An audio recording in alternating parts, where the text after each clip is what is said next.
RMC, le choix de la rédaction.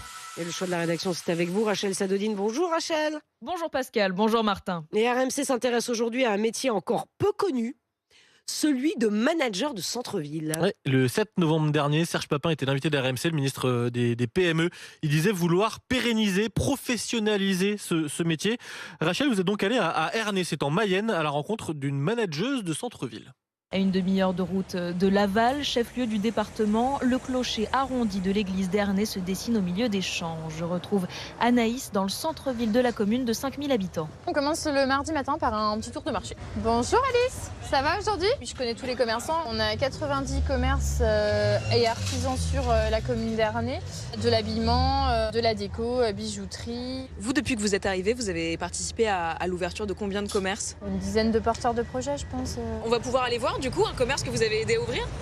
Oui, c'est une pâtisserie salon de thé qui a ouvert en septembre après un accompagnement de 8 mois entre les démarches de trouver le local, cerner le projet. Tout ça, ça ne se fait pas en 3 minutes.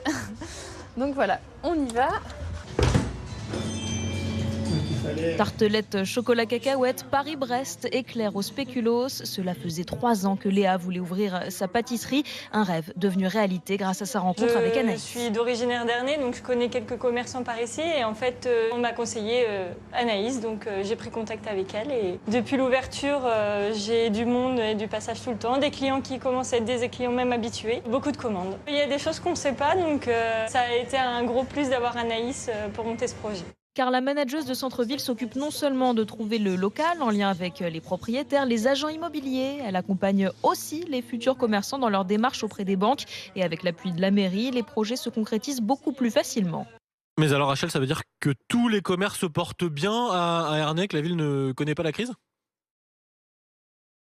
Eh bien, cela fait quand même plus de 10 ans que la commune emploie des managers de centre-ville, donc ça va plutôt bien. Sur les 95 cellules commerciales, seules 5 sont actuellement vides. Soulignons que c'est bien en dessous du taux de vacances moyen observé à l'échelle nationale, 11% en 2024, d'après une étude de la Fédération des acteurs du commerce dans les territoires publiée au début du mois. Bon, Rachel, on peut dire donc que le métier de manager de centre-ville, ça fait ses preuves, ça fonctionne. Oui, mais encore faut-il y avoir accès. Cédric Zabot est le directeur de l'Association des maires ruraux de France.